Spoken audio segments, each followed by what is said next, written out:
Much love and blessings, family.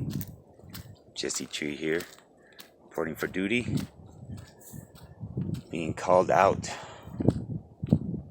I have my teacher here. I have a qualified guru, Tom Alamin, the Breatharian, has been staying with me for the last few days. We're holding a pranic activation retreat in the desert where we're going to be doing juicing and medicinal broths and teas. We're going to be learning Qigong, sun gazing, meditation methods. It's all very intriguing and exciting.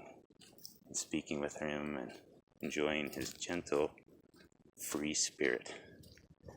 That's something that is key to this breatharian path. And I'm here to share this with you coming from a place of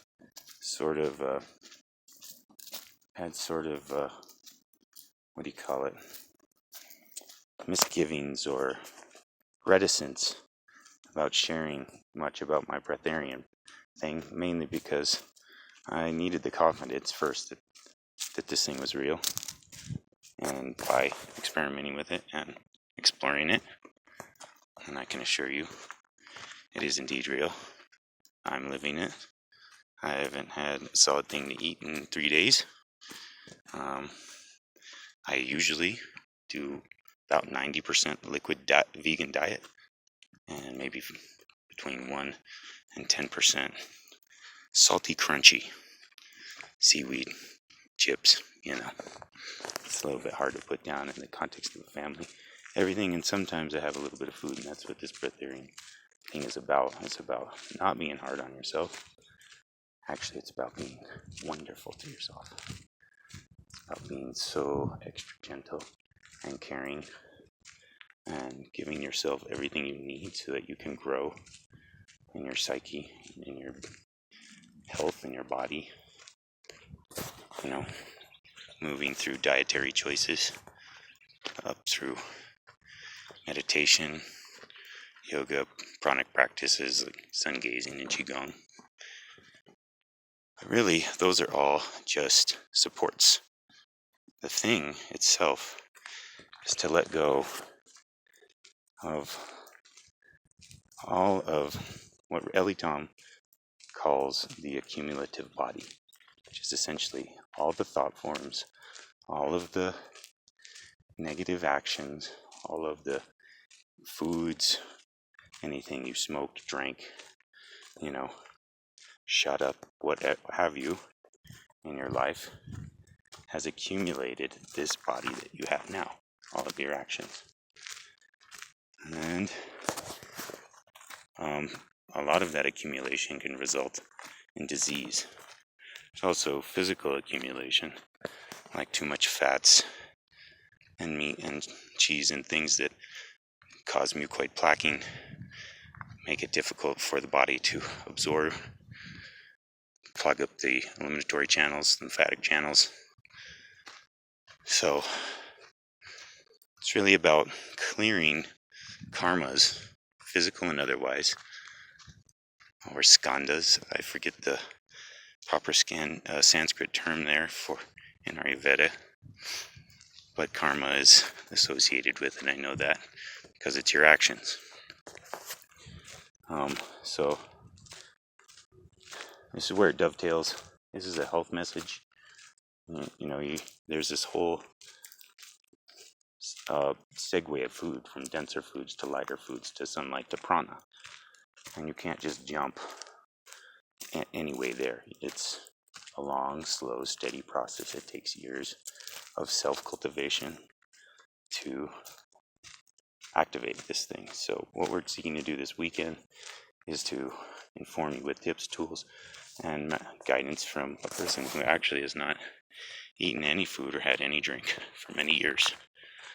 And he's been with me for 3-4 days now, and I can attest he has had nothing whatsoever.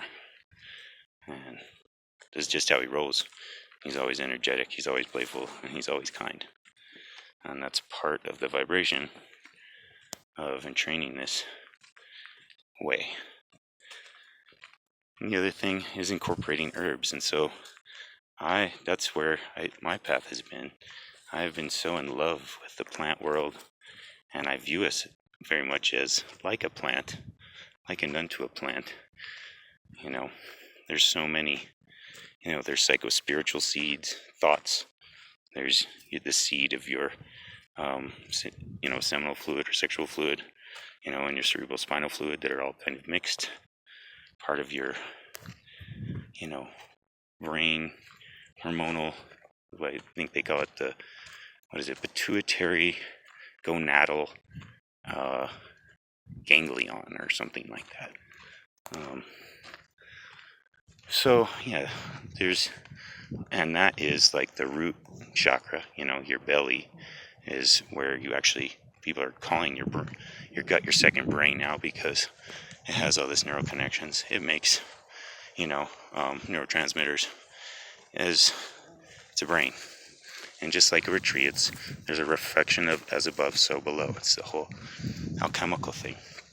So the greater you can restore your root chakra, your sense of need for survival, your spiritual, or psychological well-being, and your health and fitness by actually nourishing your root chakra, then you can grow, and the Kundalini can grow up this cerebrospinal column, up the Kundalini axis of your spine, and open up the pineal pituitary glands and the crown chakra.